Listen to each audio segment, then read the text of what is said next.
So it's like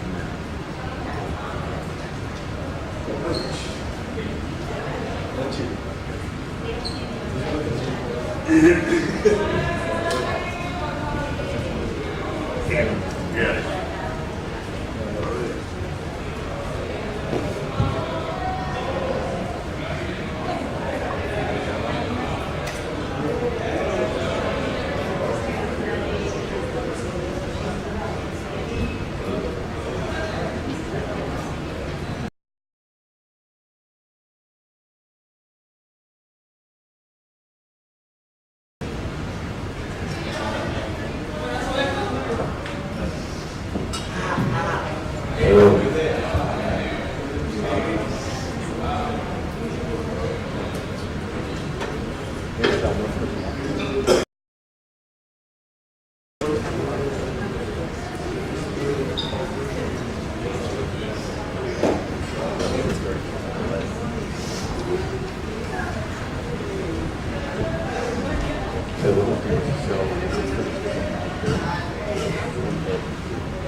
because you know the switch.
I want to thank you for being here this morning. I especially want to thank teachers who brought classes to watch the SEE presentations. This is an important part of the Carol Morgan tradition, and I love the way the seniors and student bodies support each other during this process. We will be up here in the BCR all week. The seniors will be presenting their senior oral defense. There are a couple of house rules that I just want to go over with everybody, and I like to remind everyone of each time. So I know this gets a little repetitive, but it is important because the different people are coming in and out. So first of all, appropriate use of technology in the classroom. This is a time to give your full attention to the hard work that the people standing at the front of the room have done. With that said, if you are in the SEE course right now, you have 2 reviews due by the end of the week. So you have to review 2 of the presentations you watched. During the lull that happens between presentations, if you want to get out your cell phone and write that review on your cell phone, that's a great idea. It's a really quick way to make sure you get it taken care of and you don't lose those points. So that's an appropriate use of technology. Please make sure you're not texting, and please make sure that before each presentation starts, your phone is off. So can everyone please take out their phone? and switch it to off. Not vibrate, maybe you can call me if you're important. Each other this little time this morning. The second thing I want to remind you of is that the question and answer session at the end of the presentations is very important. As you know, the presentations are videotaped so that students may use the videotape in preparing their final draft. Oftentimes, the best parts of the final draft of the essay are paragraphs that come out of the conversations that follow the SAE presentation, because this is how the presenter knows. So I encourage you to, as you listen to the presentation, draft some critical questions and then generously Monday. So it's always a little hard to get the brain presentations that you'll see this morning. Any questions about that? Okay. I would like to start this presentation by saying that occasionally you meet people who are older than their years, wiser than the amount of time that they've spent on Earth so far. Some people call these people old souls. I just think they're nice people. It gives me great pleasure to introduce them.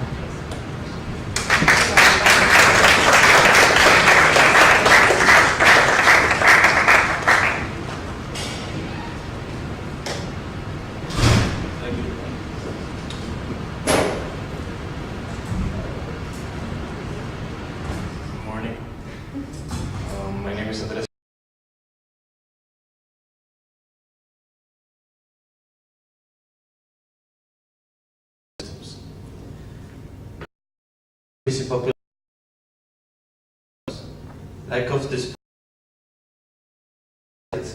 low collection rates, and lack of investment in proper disposal technologies and systems. It has been suggested that municipal governments change the infrastructure of the disposal systems to materials. The Dominican Republic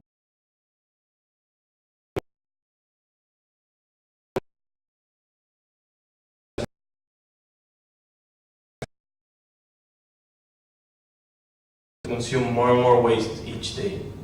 According to researcher Brent Perdue from the Robert Strauss Center, the Dominican Republic is a middle-income country which has the largest economy in the Caribbean and is one of the fastest growing economies in the Americas.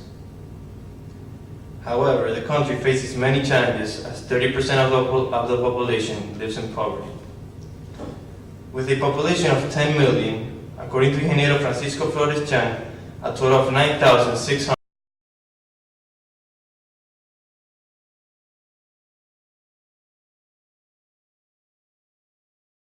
Here is a picture of the solid waste generated in each of the country's region. As you can see, Santo Domingo is just shy of generating half of the country's total solid waste.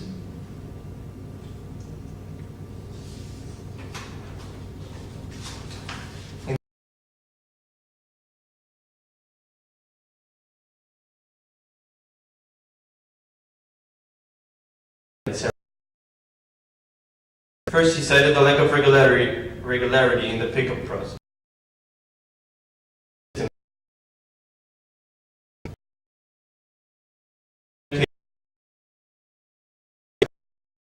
Classification of recyclables and public. Also, lack of appropriate disposal dump sites, as well as dumping into creeks and rivers. Sites or landfills to agriculture. Every red dot you see. Waste accumulation in the streets, empty lots, and water bodies create environmental and public health risks, such as degraded water, poor class, inadequate infrastructure. The areas where Brent Perdue noticed that infrastructure and city. At Duquesa, the largest materials unethical and unsafe.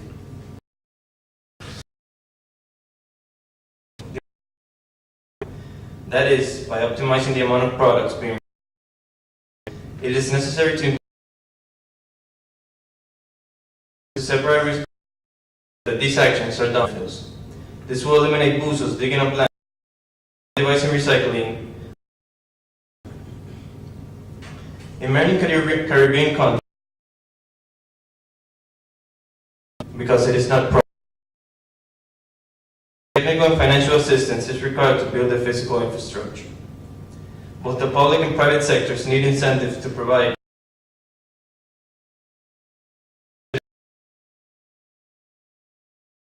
the country.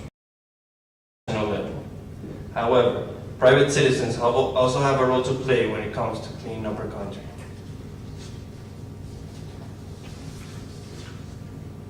So for my senior extended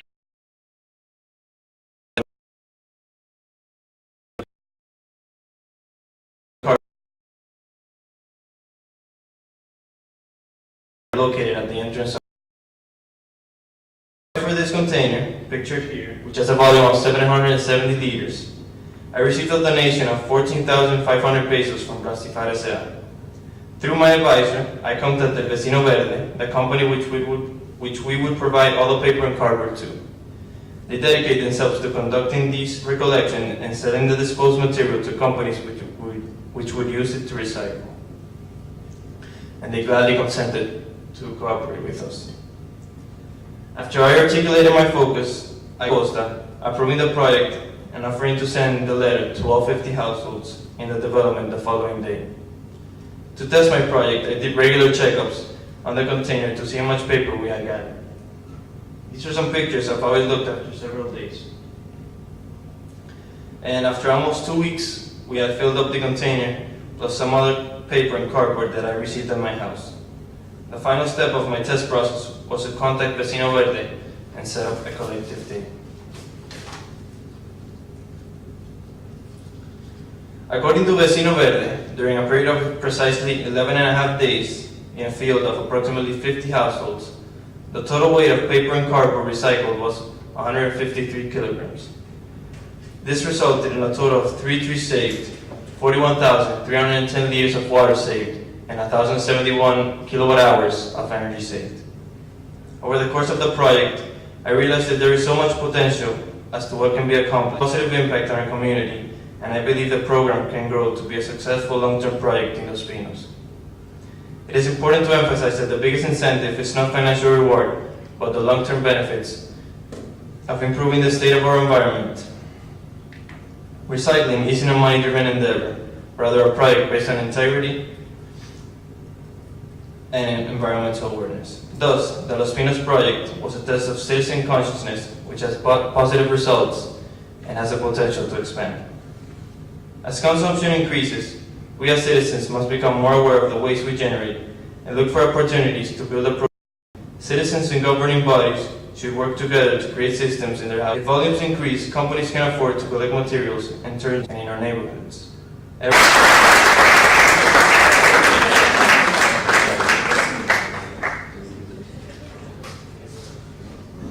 questions? Come on. Good morning, Andres. For the development of 50 houses, what education did you need to provide those residents with in order to get them to participate? Just what I did was just a letter. Just a letter, and they knew how to put it in there? Make sure they received it, and with some close friends that I have in the development, I contacted them, but the other ones, I relied only on the letter. Oh, I'm not sure, but I think a great part of them collaborated. So a follow-up question to that. Just if you were to roll this out into a larger system, what do you think is the best approach to educate the rest of the people? Well, a campaign, posters, and just word of mouth to spread the creation of the system. And also, you had different supervisors on different areas that the system would be operating and make sure that it works. Yes. Andres, your paper emphasizes strongly that a recycling program would have to be neighborhood-based to work on the islands, that we would need to go neighborhood by neighborhood. why do you think starting at a neighborhood level is more effective than trying to start a campaign that's like nationwide? People like to work within a group more than they feel more important working something they are in already. Instead of the country, I think is a little too big for you just to say, oh, let's start recycling, everybody separate paper. I think it's more effective to start close in a close environment, and if it works, start expanding. So word of mouth is almost more effective. Exactly, when people get involved through word of campaigns, things like that. How many families do you think we have in this room right now? Thank you, Camila. Thank you. As you come in the middle, there are 4 canisters, one for cardboard, one for glass, one for...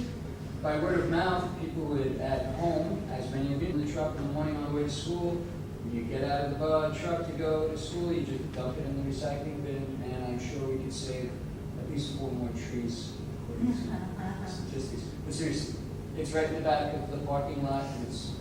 I just want to say that for my project, we only had, because the company we contacted was there was innovator, so it only did that in paper. Wake up. Chris, I have a question in the meantime while you're long ago, and I think it's Germany that does this pretty successfully, is this idea of waste incineration, where so you don't really get a lot of CO2 emissions, for example. And what they do, and it would be different here, of course, is they use the heat generated from there to kind of fuel a steam bath that then heats cities all throughout, so they can use the energy that's produced from there. I wonder, because this is a very important issue, and I'm glad that you are addressing it. I don't know that recycling will be enough, right? I don't know that stopping, or it's going to take a much longer time, I think, to stop consumption. Something like this on an island that can't afford, to have just this waste pile up over and over. And I've seen garbage fires, coming down from Puerto Plata. That's even broader scale possibilities for bigger solutions down the road. That's a good question. When I started researching this topic, I realized how big was it, and like for most students look for a topic for a project, they tell something that the government. So for my project, I drifted focus on getting the least amount of waste by separating at the point of consumption instead of at the landfill itself. So that's what I focused on. I didn't focus on the landfills and solutions to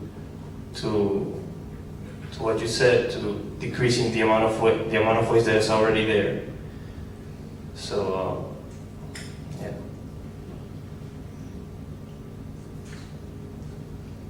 Six friends. Do you guys who aren't asking questions, what are the 6 friends? Who's in? Okay, that's what are the 6 questions? Honorable.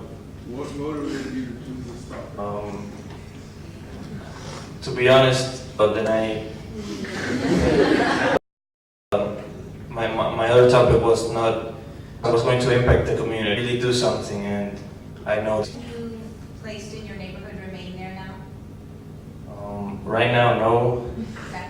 because in short time, I'm looking for someone to supervise or to organize that way it will be able to remain there. Yeah, so one of the biggest challenges we face is consistent.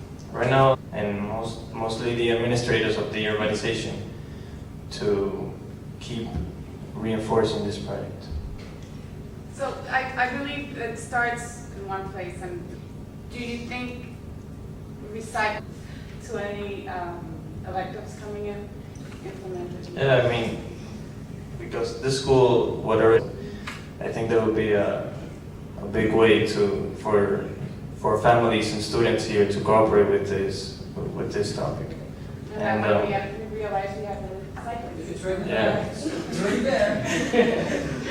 Like obligation, if it is obligated, it will certainly work. There's not so much incentive because the improving the state of our environment like I didn't receive it. I didn't get any money for my project or anything. I just was just environmental awareness and integrity. Economic benefit to participating? Yes, obviously, but it's not profitable unless you do it in extremely high volumes. And I originally intended for my project to be like I would sell the waste separated. I would sell it to companies and I would gain a profit, but like because they don't gain anything from it. So. Excellent. Thank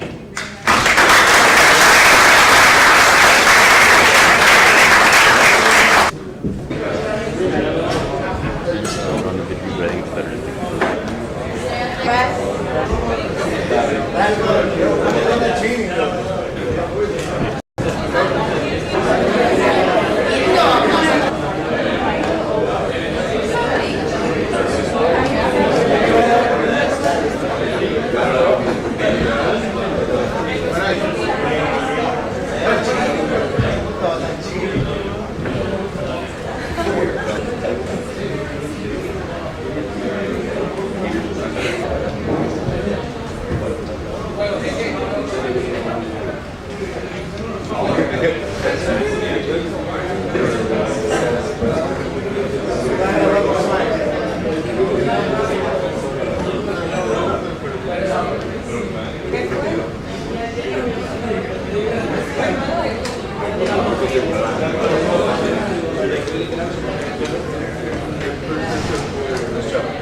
Why you're gonna edit those videos, right? You're going to edit those videos before sending them.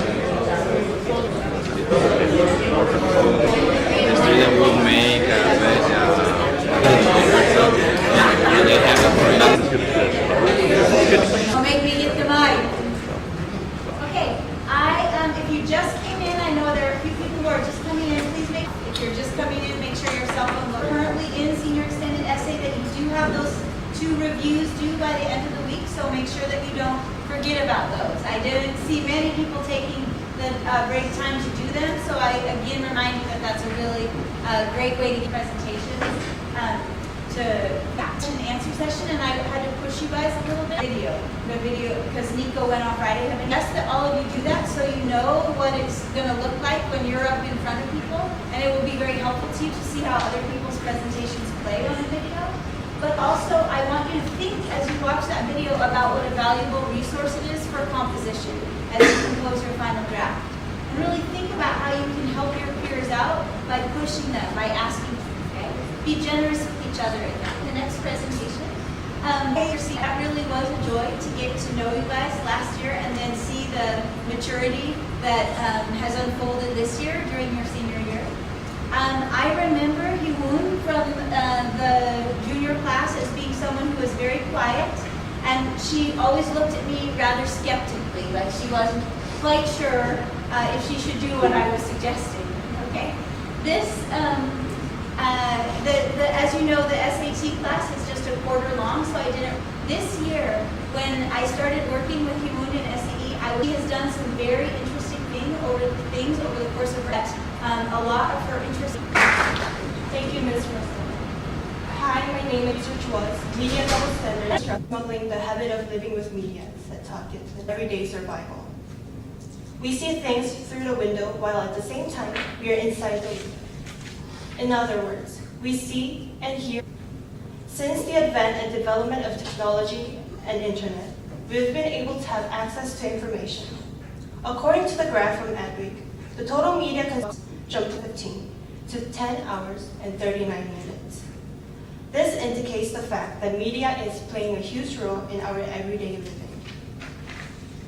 Most importantly, we are subject to hearing, seeing, and experiencing existing biases and prejudice against some members of our society. Media bias and selective reporting do exist. and they're influential components in the development of negative ideas against society. This accounts for the Consequently, these biases and standards against women are deeply embedded in our mainstream media discrimination. Therefore, women are faced. This is a trailer of a documentary called Misrepresentation, and this challenges the media's limited portrayal of what it means to be a woman.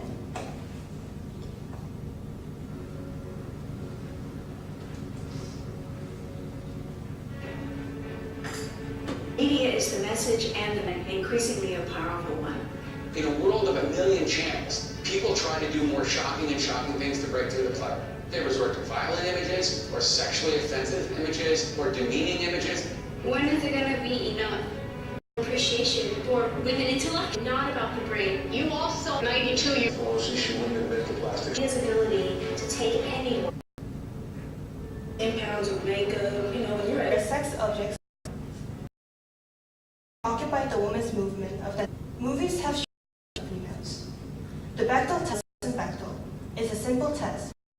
First, it has to have to talk to each other. Third, about substance of women. The Bechdel test does women in a negative light, or is only presents whether or not women are treated. Closely examined 17 movies, which makes 30 tests. At the time, there was only dubious dialogue as a test.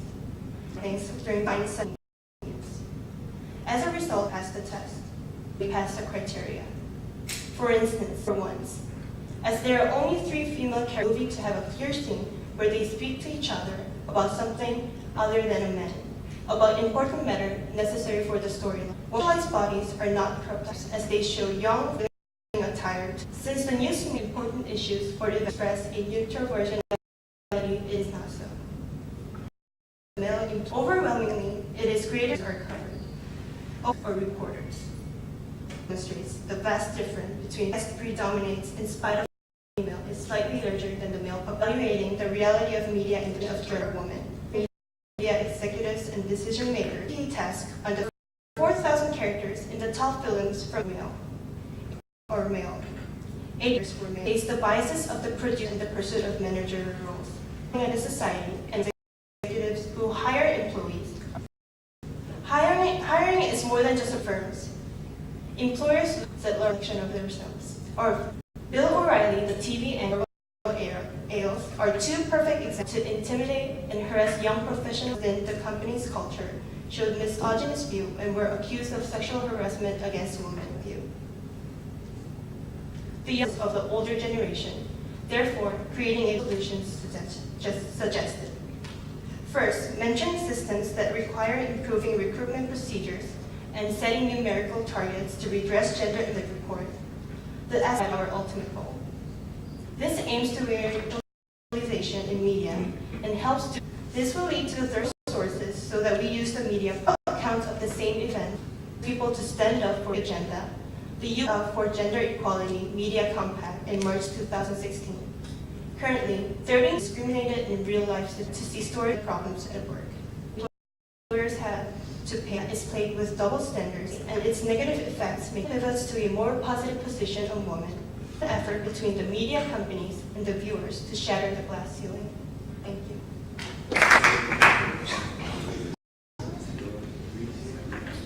Any questions? Yes, sir.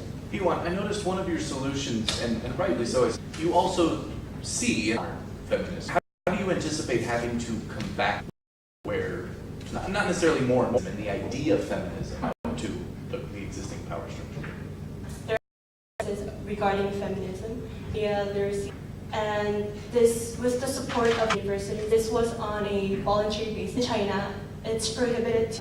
So it's a slow process. Here is that they are the most important part of education. Do you believe the media is completely playing a huge role, but they shouldn't get for them to do. Yes. But they're so widely different. There were okay. Actually, it's really hard to measure, and bias is not. Media to be point because according to my research, there's tend to Yes, the back to it. So this means again to this issue. I noticed that a lot of your data is centered around. So I was. And media companies, I focus on the use not only small but also all over level. And for example, it's an action toward it was at pace and they couldn't to make us. That's the real. But don't you think that like the people who make the movie don't you think that a purpose that would be the best because they don't have this On the story, whether it's intentional or not, intentionally sexist, you see the results. The majority of movies have 2 female characters. It's not intentional, but it's like aware of the how. Yes.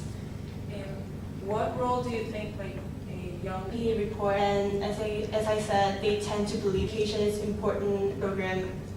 I will be a producer, or maybe they're gonna board for the media company, and they have the better view of sexism.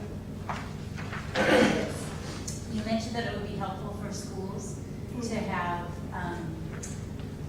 the critical media literacy classes.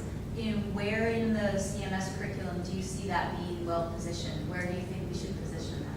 I took a class called Media Literacy and Current Events. It's for my CA advisor teaches this class. And then this is what made me choose this topic. And in class, CNN, or I think this is really helpful, but really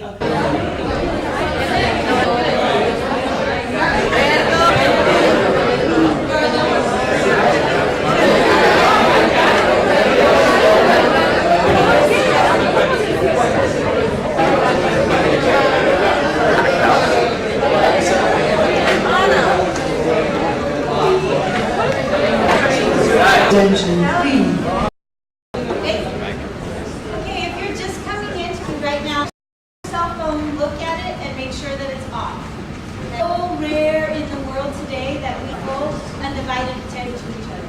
Is full undivided attention. To speak to the student body, educated themselves on these topics, they have opportunity to share people's passion. These ideas forward by asking critical questions in the final session and answer sessions. But often the best questions come from the students. What will be used for them to create their final. Any questions about that? Fun for me to say. You all know that this means you are very, very close to graduating. Seniors, I've known you since you were juniors, and when I student body here, it's a very civil student body. The students, from my experience, teaching a little bit difficult because I was having trouble. And I'm not talking about things like sitting still or anything like that, but students who, when we were talking about critical ideas in class, would actually struggle against me, would fight or struggle to kind of what you're thinking this year's senior class, who I think embodies the courage to push back. It is Alberto. Sometimes under his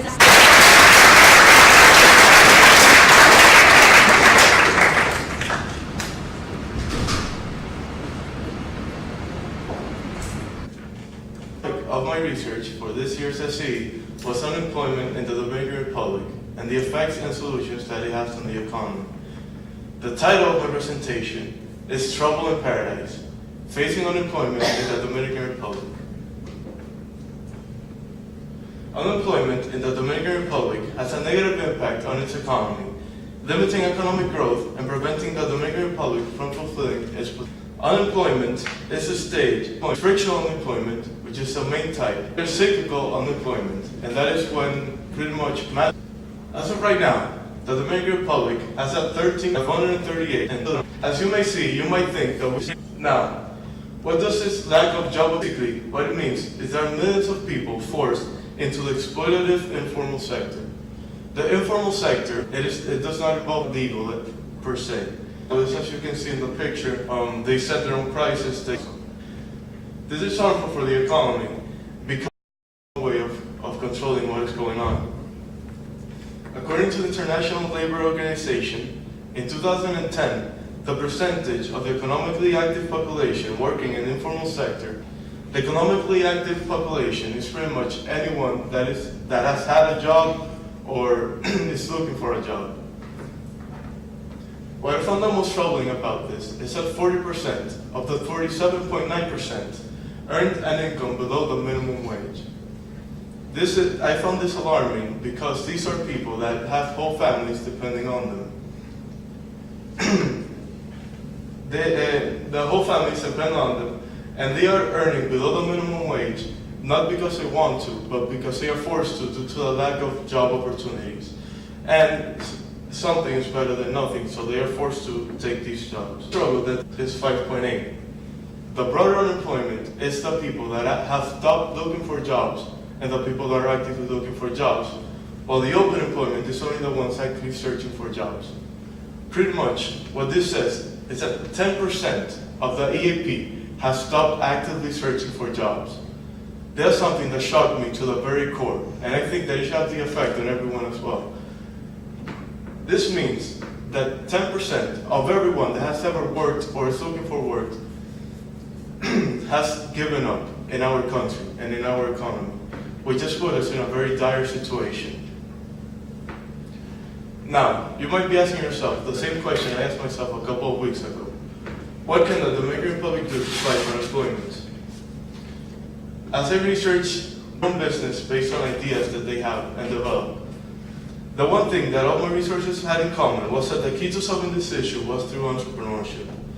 In order to achieve this solution, I concluded that there were two main ways to do so: regulations, and the other one was increasing entrepreneurship education.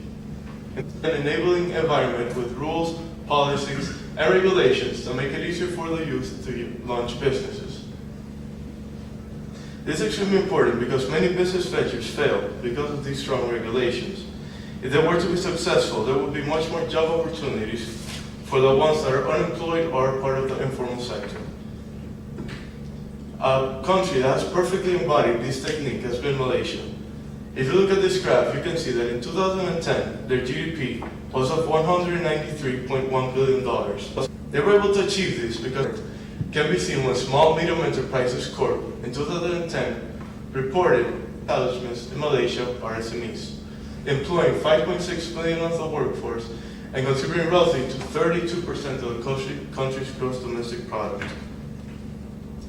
Because Malaysia concentrated on the growth of entrepreneurship, they were able to cause a meteoric rise in their GDP. To make it more simple, led to $85.58 billion increase in only 2 years to their GDP. Imagine what that can cost for our country if we were to have that rise. The second solution is what led me to my design, build, and test phase. As an aspiring entrepreneur, I worked with my advisor, a teacher by the name of Reynaldo Martinez, to create a program to young adults and create the ultimate experience for them, hopefully. First started the design phase. For my design phase, I researched about summer programs, about entrepreneurship worldwide, and I focused on these 4 ones because I thought they were the best ones and the ones that appealed the most to me. I started working on building with the entrepreneurship summer program. Basically, it's a 2-week 18 and 18.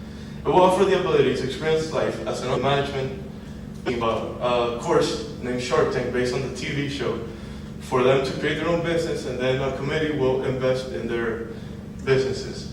And lastly, they will practice and work with market and consumer analysis. This will teach the students very valuable skills in this world, but in everyday life, since it makes them think critically and work as a group. Lastly, for my test phase, I presented it to my advisor, Mr. Martinez, to create it in their summer program, which is based on this thing. He saw my proposal as a realistic, thus concluded my test phase. To conclude, for the Dominican Republic and decrease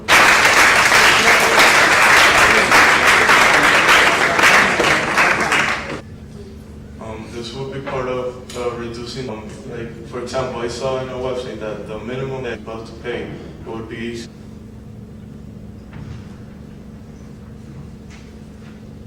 Alberto, I feel like I should disclose, I know nothing about business, so I'm impressed by what you brought, and especially eligible. What does that outlook look like for the population then that would be eligible to join that? Well, we were exploring two solutions, me and Mr. Martinez. I'm glad you brought it up.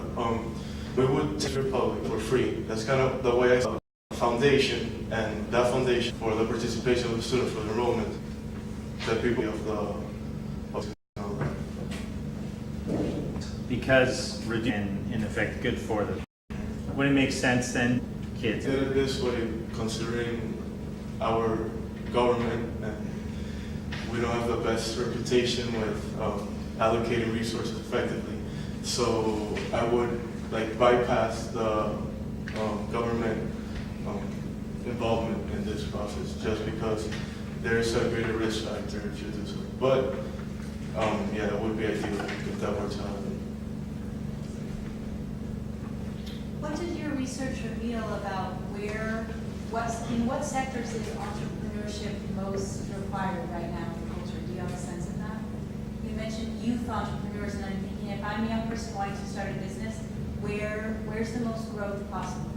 Well, right now, tech startups are a very big thing. I didn't really look that much into it, but as you look around, most of the things now are based around technology. And most of the most rapidly growing companies are based around that technology sector. And here, if you think about it, there isn't really that much. Compared to the United States or another country, it isn't that. There isn't that much in the technology sector. So I'm guessing here in this country, that would be that would cause a great impact. But also, just trying to get businesses out of the informal sector and making them a proper business, that follows government regulations and pays taxes and all that, would be more effective.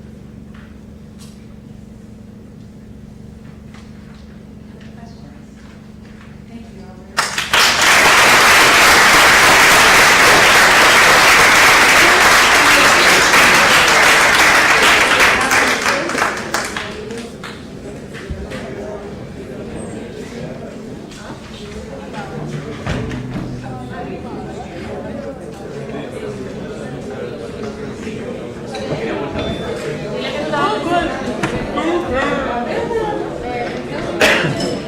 Like 4 minutes left on A. Then we can swap over to B. Should be good. When this records, did you see what happens? It's segmented into 1 minute chunks, so then you gotta upload 3 of it. It works out just the same, but you gotta upload them and then stitch them together in YouTube Video Editor and make them A. So hopefully this will work. I'm gonna stop this broadcast now.